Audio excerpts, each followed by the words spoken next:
This is a message to Parks Canada about Waterton National Park in southern Alberta, or Glacier National Park in northern Montana.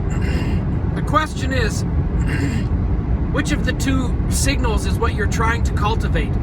On the one hand, you've done away with the Discovery Pass nationwide, just basically lifting the gates, inviting everybody to come into parks.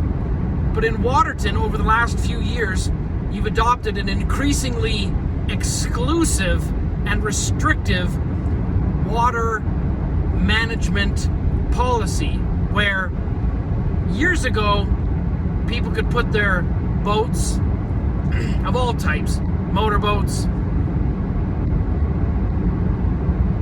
canoes, kayaks, paddleboards, no problem. Then came an increased level of scrutiny where you had to have all of those flotation devices inspected, but you could have them inspected at a free inspection station and obtain an annual license. Okay, so it's now the handful of weeks in Canada where it's actually hot enough to take your shirt off. There's only like maybe 8 weeks, really, where the water isn't something that only the locals know how to swim in. Let's just put it that way. The water's fine. Your friends from Arizona look at you funny if they ever feel the water. Be that as it may.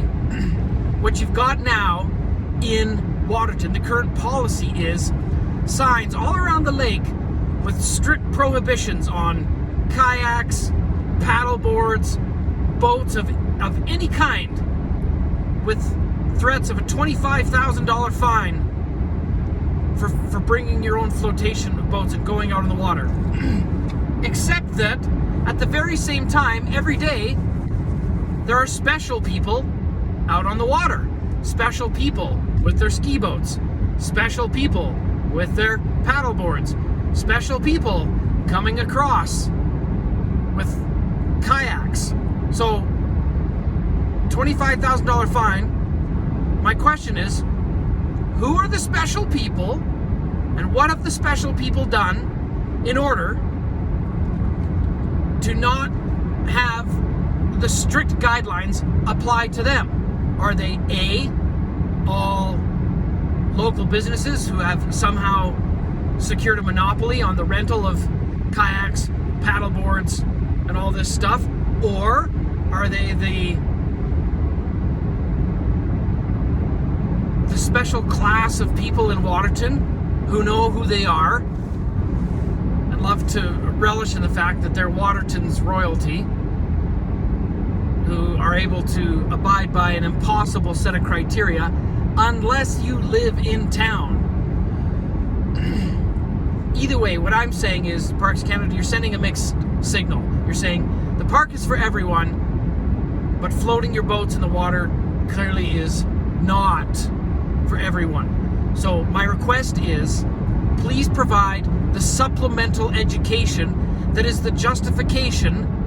And if that means you have to teach us all about invasive species, then get on with the teaching us about the invasive species and demonstrate to us clearly why this special class of persons have jumped through the requisite hoops to not destroy the precious, pristine. It's like Lake O'Hara all over again. Lake O'Hara is like crown jewel of Parks Canada.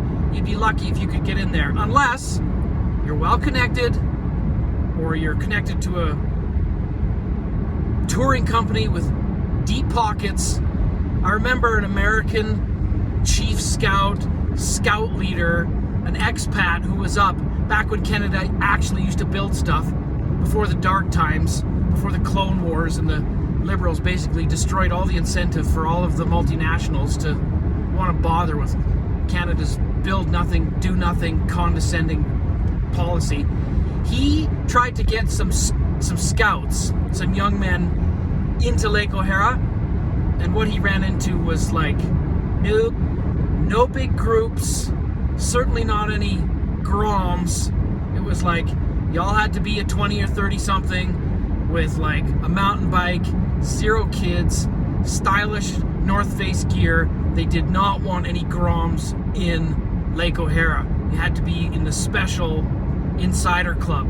That's what I'm saying. Waterton, I'm looking at a sign, $25,000 if you put in a paddleboard, and there's 50 paddleboards out of the water. I'm like, whose paddleboards are those? And what is so like irredeemably dirty about my paddleboard? It's like, you mean to tell me that the staff do like a full COVID wipe down of the boards every night? Like all those other businesses whose service level went deep 6 because we do a deep COVID cleaning. We're going to close early. I'm like, I've got eyeballs. I don't see any deep cleaning. I just see reduced FTEs on your schedule, staff who are no longer empowered, staff who are downloading on the guests, who are like now being made to feel guilty that they're on vacation because the staff are all like, I gotta go, we're closing. And I'm like, who's the customer here? Anyways, Waterton. Who are the special people who are on the water? Well, the rest of the not special people, the dirty class of people, aren't allowed to put their stuff in the water. I saw a couple of dudes coming across the lake today. They look like they hadn't bathed in like 3 weeks. They must be like staff on their break or something. Full backpacks, like they kayaked across. They obviously have permission. Nobody's slam dunking them with a $25,000 fine. So what did they have to do? Who did they have to obtain a license from?